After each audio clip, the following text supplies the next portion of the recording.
विविध प्रकारच्या किंवा आपण अजब म्हणूया अशा युत्या आणि आघाड्या आपल्याला बघायला मिळत आहेत. 2019 पासून तर महाराष्ट्राचं राजकारण एकदम अजब आणि गजब झालेलं आहे. ठाकरे बंधूंनी आपल्या युतीची घोषणा केलेली आहे.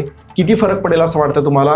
मराठी मतदारांचे जे 3 विभाग होणार होते आता ते 2 होतील. एक ठाकरे बंधूंसाठी जाईल, एक शिंदेसाठी जाईल. पण जागा वाटप त्यांनी जाहीर केलं नाही. मनसे किती जागा लढवणार, शिवसेना किती जागा लढवणार, महापौर कोणाचं होणार, या कुठल्याही गोष्टीचे त्या ठिकाणी काय म्हणू आपण त्याला कल्पना घोषणा दिलेली केली नाही किंवा त्या ठिकाणी जाहीर केलं नाही. पाठीमागे त्यांनी कारण असं दिलं की बंडखोरी टाळण्यासाठी आम्ही हे सगळं करतोय. मराठी माध्यमांनी या दोन्ही युतीला, ठाकरे आणि ठाकरेच्या युतीला जसं की पुतीन आणि झेलेन्स्की भेटतायत अशा पद्धतीनं त्यांनी सांगितलं. सुप्रिया सुळेंनी काल परवा पत्रकार परिषद घेतली.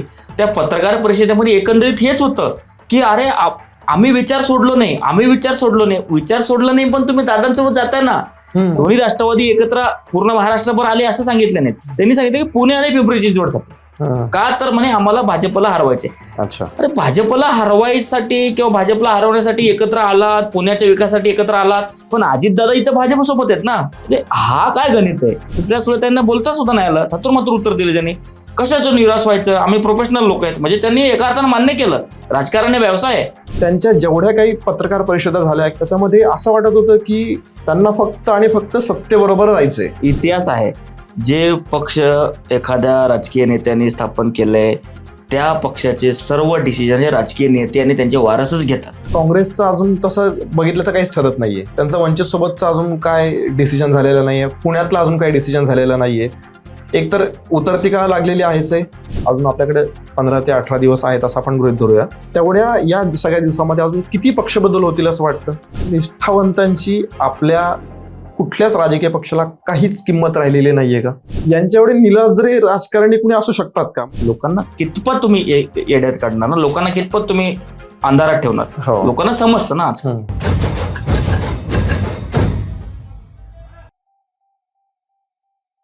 नमस्कार, पॉलिटिकल मूडमध्ये आपल्या सगळ्यांचं स्वागत.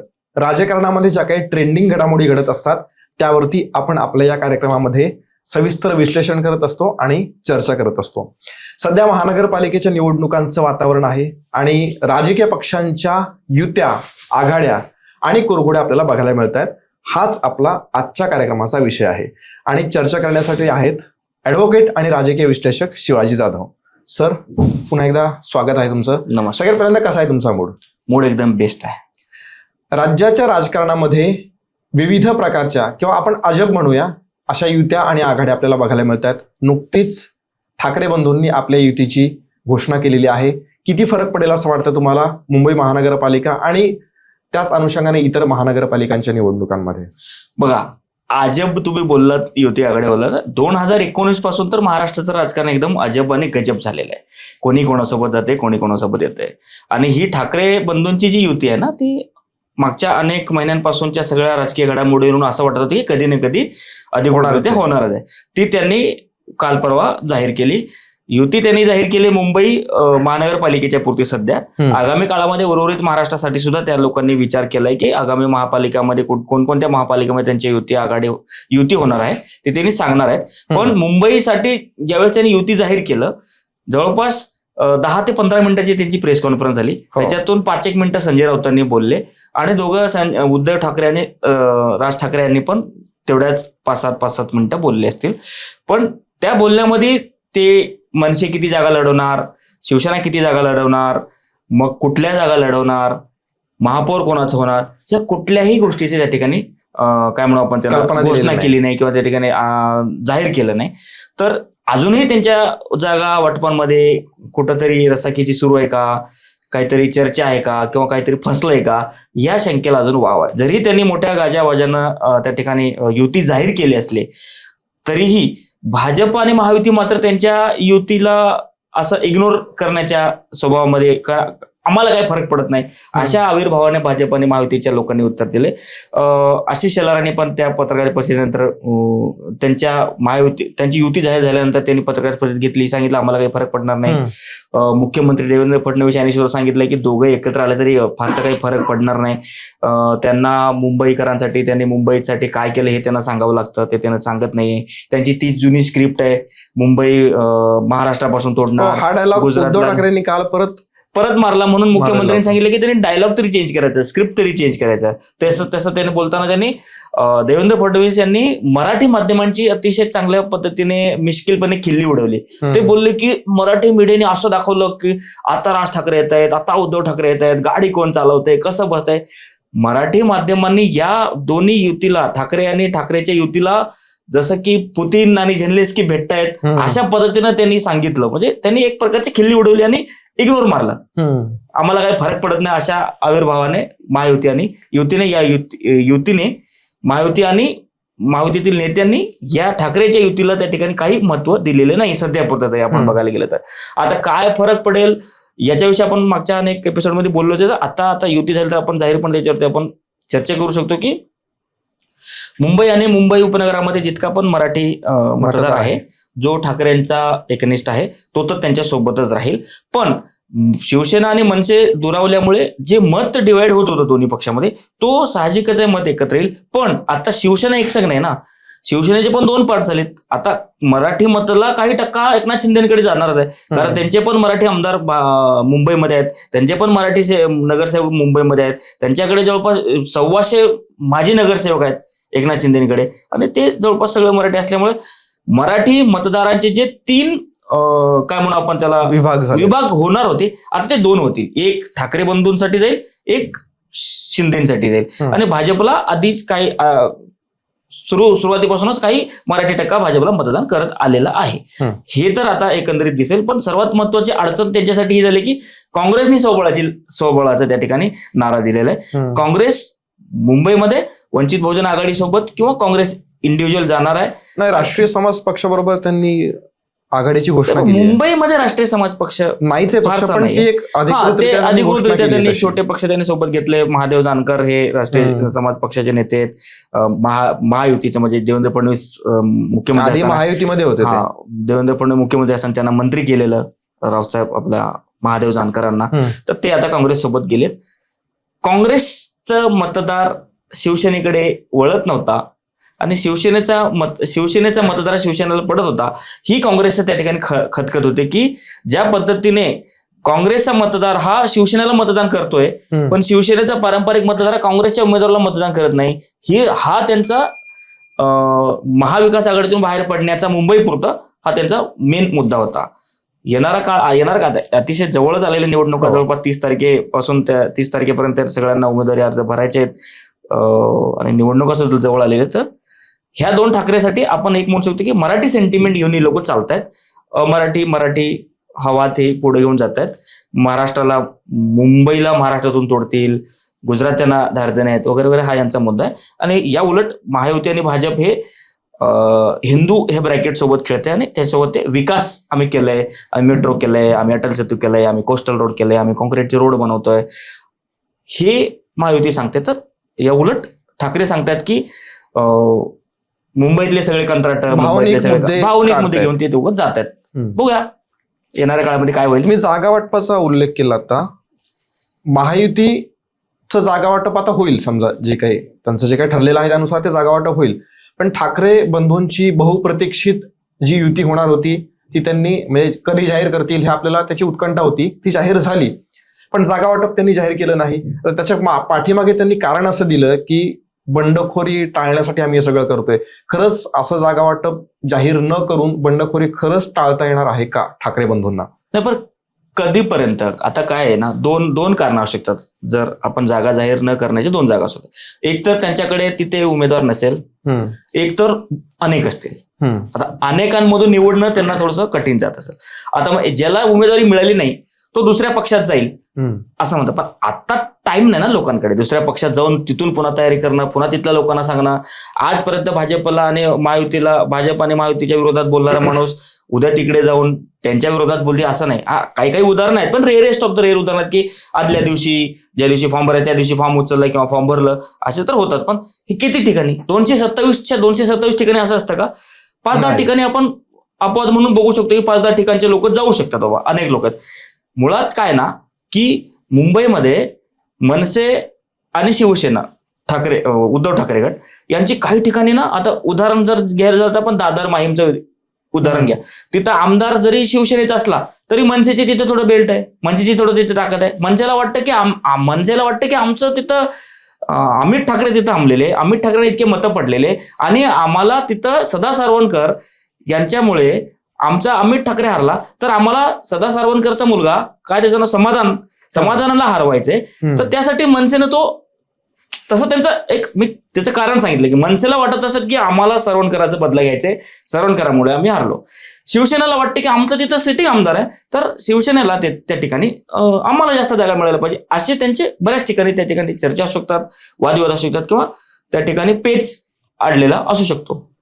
बघूया तो पेच कसा सोडवतात ते आणि कधी जागा वाटप करतात का परत युतीसारखंच अजून वेळ लावतात जागा वाटप जाहीर करायला ते कळेलच.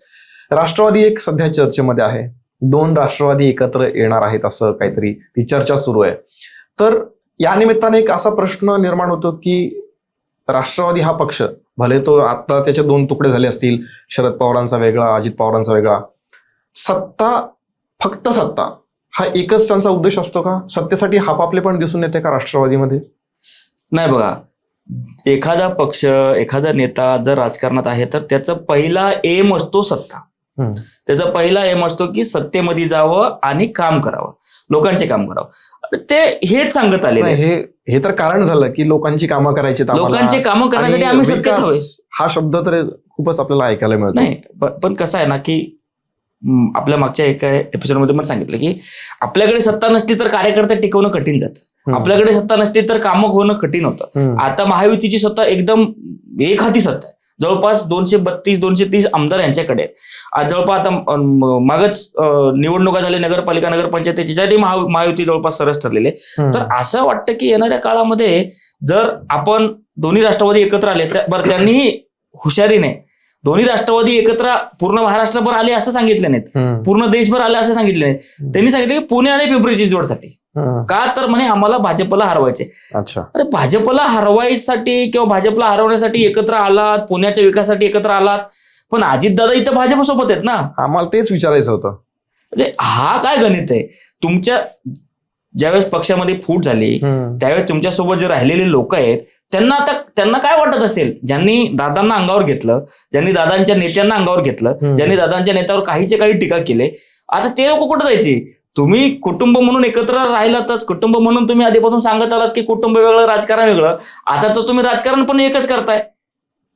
हा, मग वेगळ्या पक्षाची गरज काय? ज्या दिवशी मुख्यमंत्री देवेंद्र फडणवीस यांनी सांगितलं की पुणे आणि पिंपरी चिंचवडमध्ये आम्ही दादा आणि आम्ही मैत्रीपूर्ण लढत लढणार, त्या दिवशीपासून या हालचालींना त्या ठिकाणी वेग आलाय. मग राष्ट्रवादी काँग्रेस, मग दोन्ही राष्ट्रवादी एकत्र येणार, अशी काही बातम्या आहेत की दादांनी सतेज पाटलांना सुद्धा विचारणा केली की पुण्यामध्ये काँग्रेस आम्हाला राष्ट्रवादी काँग्रेसला मदत करेल का. आता काँग्रेस त्यांना कितपत त्या ठिकाणी मदत करेल किंवा काँग्रेस त्या प्रस्तावाला मान्यता देईल का नाही हा वेगळा विषय. पण दादांचे सर्व प्रयत्न आहेत की पिंपरी चिंचवड आणि पुणे आपल्या हातामध्ये ठेवायचं. मग त्यासाठी ते सुप्रिया सुळे असतील, रोहित पवार असतील, शरद पवार असतील, यांच्या पक्षाला सोबत घेणं त्यांच्यासाठी सोयीस्कर दिसतोय. नाही म्हणजे मागच्या वेळेला आपण जी चर्चा केली होती की फक्त सत्तेसाठीच हे लोक एकत्र येत आहेत, तेच सिद्ध होतंय ना परत एकदा. त्या पत्रकार परिषद सुप्रिया सुळेंनी काल परवा पत्रकार परिषद घेतली, त्या पत्रकार परिषदेमध्ये एकंदरीत हेच होतं की अरे आम्ही विचार सोडलो नाही, पण तुम्ही दादांसोबत जाताय ना. मग दादांना, मग तुम्ही 2023ला ज्यावेळेस तुमची दादा ज्यावेळेस वेगळे पक्ष काढले त्यावेळेस तुम्ही जायचं ना. त्यावेळेस तुम्ही बोललात की आम्ही भाजपसोबत जाणार नाही, आमचे आणि भाजपचे विचार पटत नाही. मग आता दादांसोबत आहेत, मग तुम्ही दादांसोबत आहेत, म्हणजे इनडायरेक्टली तेच झालं ना. अडचण काय होतं ना, त्यांना समर्थन करणाऱ्या कार्यकर्त्यांची, त्यांना समर्थन करणाऱ्या नेत्यांची, त्यांना समर्थन करणाऱ्या समर्थकांची या ठिकाणी मोठी अडचण होत आहे. बरं, भाजपला नकोय का? 8 खासदारांचा पाठिंबा भाजपला नकोय का? भाजप ऑलवेज वेलकम करेल ना. भाजप मागही म्हटलं होतं की अजितदादाला घेतल्यामुळे जी टीका होत होती तीच टीका आता शरद पवारांना घेतल्यावर पण होईल. बरोबर, वाघ म्हणल्यावर पण खाणार आहे, वाघोबा म्हणल्यावर पण खाणारच आहे.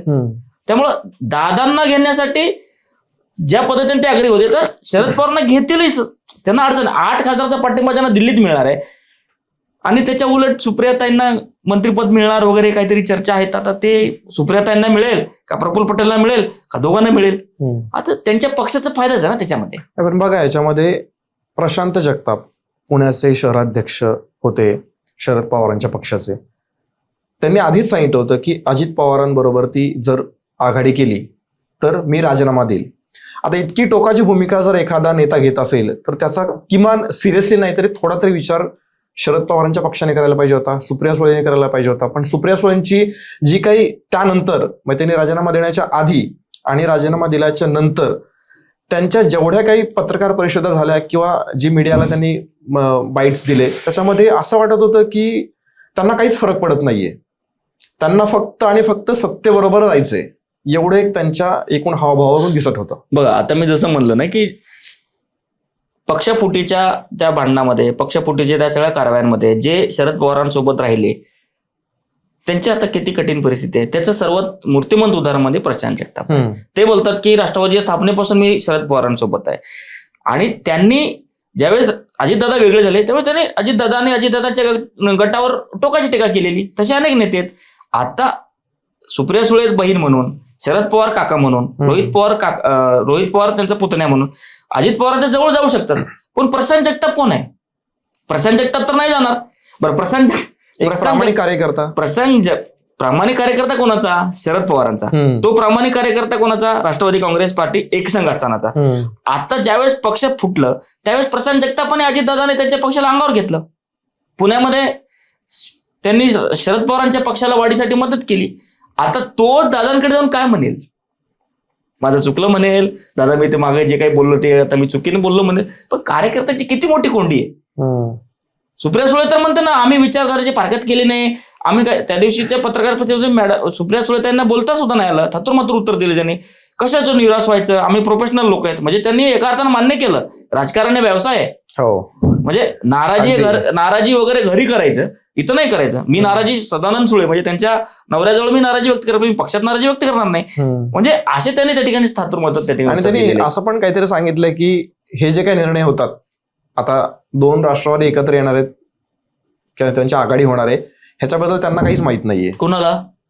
सुप्रिया सुळेंना. असं त्यांच्या बोलण्यातून त्यांचा आविर्भाव असा होता की हे सगळं वरिष्ठ नेते, त्यानंतर त्यांचे जे आहेत शशिकांत शिंदे, हे सगळं बघतात आणि मग त्यानंतर सगळं डिसिजन होईल. आणि मग तो इतिहास आहे, जे पक्ष एखाद्या राजकीय नेत्यांनी स्थापन केलंय त्या पक्षाचे सर्व डिसिजन हे राजकीय नेते आणि त्यांचे वारसच घेतात. मी शशिकांत शिंदेचा अपमान करत नाही, मी शशिकांत शिंदे अजिबात अपमान करत नाही. पण जे राजकीय घराण्यातून पक्ष निर्माण झालेत ना त्या पक्षाचे निर्णय हे राजकीय घराणेच घेतात. तुम्ही कुठलेही पक्ष घ्या, आरजेडी घ्या, सपा घ्या, इव्हन महाराष्ट्र आपलं मुंबईमधलं शिवसेना घ्या. आता शिवसेनेमधले सगळे निर्णय आदित्य ठाकरे म्हणू शकतात का? मला माहित नाही, शक्यच नाही. हास्यास्पदच आहे ते. आणि आपल्या पक्षामध्ये लोकशाही आहे हे सांगण्याचा त्यांचा केविलवाणा प्रयत्न होता. नाही पण ते लोकांना कितपत तुम्ही येड्यात काढणार ना, लोकांना कितपत तुम्ही अंधारात ठेवणार? लोकांना समजतं ना, आजकाल लोकांना समजतं. आता जागा वाटपाचं पण बघा, म्हणजे आता ते एकत्र येणार आहेत नाही येणार आहेत ती गोष्ट वेगळी, पण आता माध्यमांमध्ये पण आपण बघतो आहोत की जागा वाटपाची चर्चा सुरू झालेली त्यांची ह्या दोन राष्ट्रवादीची. तर जी सिनियर कुठली ज्युनियर कुठे राष्ट्रवादी ते तर म्हणायला काही वावच राहिला नाही. सिनियर माझ्या मते अजितदादांचे सिनियर आहे, कारण का त्यांचे आमदार जास्त आहेत राज्यात. आपण बघितलं हे बहुतेक शरद पवारांच्या राष्ट्रवादी पण मान्य केलेलं दिसतंय. कारण आम्हाला इतक्या जागा हव्यात अशी मागणी करण्यासाठी ते अजित पवारांकडे गेलेले आणि त्यांनी ती धुडकावून लावली अशा बातम्या येत आहेत. त्याबद्दल तुमचं काय मत आहे? नाही, अवस्था झाली आता चेंडू अजितदादांच्या कोर्टात आहे. आता अजितदादांच्या हातात सगळ्या गोष्टी आहेत, काय करायचं, कुठं बसवायचं, काय करायचं. कारण अजितदादा पॉवरमध्ये आहेत, इथं पॉवरमध्ये आहेत, केंद्रात पॉवरमध्ये आहेत. केंद्रामध्ये जरी यांचे खासदार जास्त नसले, आठ खासदार शरद पवारांचे आहेत, 1 खासदार यांचा आहे. तरीही केंद्रामध्ये आणि राज्यामध्ये पार्टनर असल्यामुळे अजितदादांचं वर्चस्व दोन्ही राष्ट्रवादीमध्ये अजितदादांचं जास्त असणार आहे. त्यामुळे जागा वाटपामध्ये सुद्धा अजितदादांचं वर्चस्व असणार आहे. अजितदादा म्हणेल तेच जागा त्यांना घ्यावं लागणार आहे. नाहीतर तुम्ही जावा ना, सत्ता आमच्याकडे आहे.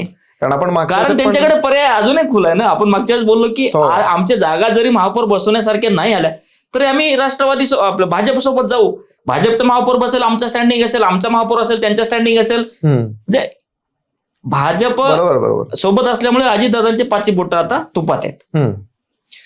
आणि काँग्रेसचा आपण एक म्हणूया, काँग्रेसचं अजून तसं बघितलं तर काहीच ठरत नाहीये. त्यांचं वंचित सोबतचं अजून काय डिसिजन झालेलं नाहीये, पुण्यातलं अजून काही डिसिजन झालेलं नाहीये. एकतर उतरती का लागलेली आहेच आहे. मुंबईमध्ये हे जे डिसिजन आहे त्यांचा जो खूप वेळ लागतो त्या डिसिजनला, तर त्याचा पण फटका त्यांना उदाहरण बसणार. देतो तुम्हाला. या मुंबई महानगरपालिकेमध्ये वर्षानुवर्षे दशके काँग्रेसची सत्ता होती. त्या काँग्रेसच्या पक्षाला वंचित बहुजन आघाडीने 43 जागा ऑफर केली. 227 पैकी 43 जागा ऑफर केली वंचित बहुजन आघाडीने काँग्रेसला. म्हणजे ह्याच्यावरून तुम्हाला कळू शकते की काँग्रेसची काय दयनीय अवस्था आहे. अशा बातम्या झाल्या की बाळासाहेब आंबेडकरांनी, नाही पण वंचितचा हा कुठला कॉन्फिडन्स आहे? कारण वंचितचा प्रत्येक निवडणुकीमध्ये कॉन्फिडन्स असतो. वंचितने लोकसभेमध्ये काँग्रेसला फक्त 12 जागा देण्याचा, 13 जागा देण्याचा त्या ठिकाणी बोलणी केली होती. वंचितचा कॉन्फिडन्स जाम असतो. वंचित आपल्या कॉन्फिडन्स मध्ये असते. पण वंचित आणि काँग्रेस जर एकत्र आले तर थोडंफार त्यांच्या दोघांचाही फायदा होऊ शकतो. नाही पण समजा आपण असं म्हणूया की वंचित आणि काँग्रेस आपण गृहीत धरूया असं की 50-50%. आता प्रकाश आंबेडकरांनी असं सांगितलंय की आम्ही 50-50% प्रस्ताव त्यांच्यासमोर ठेवलेला आहे किंवा ठेवणार आहोत. त्यांचं ती भेट झाली नाही झाली काहीच माहित नाहीये. माध्यमांमध्ये तशा फक्त चर्चा होत असतात आणि बातम्या येत असतात. तर 50-50% जागा समजा लढल्या, आपण गृहीत धरूया की मुंबई महानगरपालिकेमध्ये 227 मधल्या 50% जागा 112-113 असं आपण गृहीत धरूया की दोन्ही पक्षांनी लढल्या. तर तुम्हाला काय वाटतं की दोनपैकी कुठल्या पक्षाला यश मिळेल? काँग्रेसला मिळेल, साहजिकच आहे. कारण काँग्रेस त्या ठिकाणी होल्ड आहे ना. काँग्रेसचे त्या ठिकाणी लोक आहेत. काँग्रेसचे काय म्हणू आपण त्यांना, मागच्या निवडणुकीत जवळपास 31 त्यांचे खासदार नगरसेवक त्याच्या आधी त्यांचे 52 होते. म्हणजे असं त्यांचा जरी आकडा कमी होत गेला तरी त्यांच्याकडे आता वंचितकडे काहीच नाही ना. पण तरी सुद्धा 42-43 जागा ऑफर करणार आहे त्यांना. हे हास्यास्पद आहे खूपच. हे जे पक्ष बदल होत आहेत त्यावरती मला एक प्रश्न विचारायचा आहे की निष्ठावंतांची आपल्या कुठल्याच राजकीय पक्षाला काहीच किंमत राहिलेली नाहीये का? आता बघा, नाशिकचंच ताजं उदाहरण आहे. म्हणजे सकाळी एका पक्षाचा झेंडा घेऊन फिरतायत आणि रात्री दुसऱ्या पक्षामध्ये जात आहेत. म्हणजे आदल्या दिवशी उद्धव ठाकरेंचा असेल किंवा मनसेचा असेल त्यांचा विजयोत्सव साजरा केला, युती झाली वगैरे वगैरे, आम्ही आता विरोधकांचा सुपडा साफ करू, ह्या अशा बातम्या, अशी वक्तव्य करायची आणि म्हणजे पलटी मारायला सुद्धा आपण, म्हणजे त्याला काही लिमिटच नाही राहिली. आपण काय म्हणायचं अशा राजकारणाबद्दल? नाही, हे अतिशय हास्यास्पद बातमी आहे. एक नाशिकचा नेता मनसेचा, दोन्ही ठाकरेंची युती झाली म्हणून दिवसभर नाचलं, संध्याकाळी भाजपनं. म्हणजे हे विडंबन आहे खरं तर. इतकं मोठं विडंबन राजकारणामध्ये. सर्वसामान्यांच्या भाषेत असं आपण म्हणू शकतो की यांच्या एवढे निलाजरे राजकारणी कुणी असू शकतात का? म्हणजे हा शब्द खरं तर वापरायला नाही पाहिजे, पण सर्वसामान्य लोक हाच शब्द वापरतात. पण ते उघड म्हणतात ना, आम्हाला सत्तेत जायचंय, आम्ही सत्तेत राहू तर आम्ही लोकांचे काम करू. हा त्यांचा त्या तीन नेत्यांनी पक्ष बदल केला त्यातल्या एकाची प्रतिक्रिया ऐकली मी की आता विकास आम्हाला करायचा. म्हणजे हा ते उभं घेतो आता विकास या शब्दाचा. नाही पण त्यांचे ते लाईनच आहे ते, आम्हाला विकास करायचा असेल तर सत्ताधारी पक्षामध्ये जावं लागेल, ज्यांची सत्ता येते त्यांच्यासोबत जावं लागेल आणि लोकांचा विकास करावा लागेल. आता विकासाच्या नावानं ते लोक करतायत. आता तिथल्या स्थानिक लोकांनी समजून घेतला पाहिजे की विकास करताय का स्वतःच विकास करताय का लोकांचा विकास करताय. मतदान करताना मतदारांनी ठरवायचं आहे. अजून ही जी महानगरपालिकेची निवडणूक आहे तेवढ्या वेळापत्रक 15 तारखेला आहे. अजून आपल्याकडे 15 ते 18 दिवस आहेत असं आपण गृहीत धरूया. तेवढ्या या सगळ्या दिवसामध्ये अजून किती पक्ष बदल होतील असं वाटतं?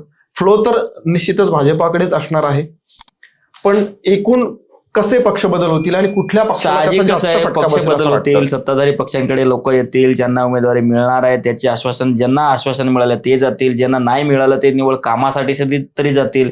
ठीक आहे, मला उमेदवारी नाही मिळाली, मी नगरसेवक नाही झालो तरी माझे कामं तरी थांबणार नाहीत, याची हमी मिळत असेल तर ते लोक जातील. हे फॉर्म उचलायच्या शेवटच्या दिवसापर्यंत हे पक्षांतर होणार आहेत.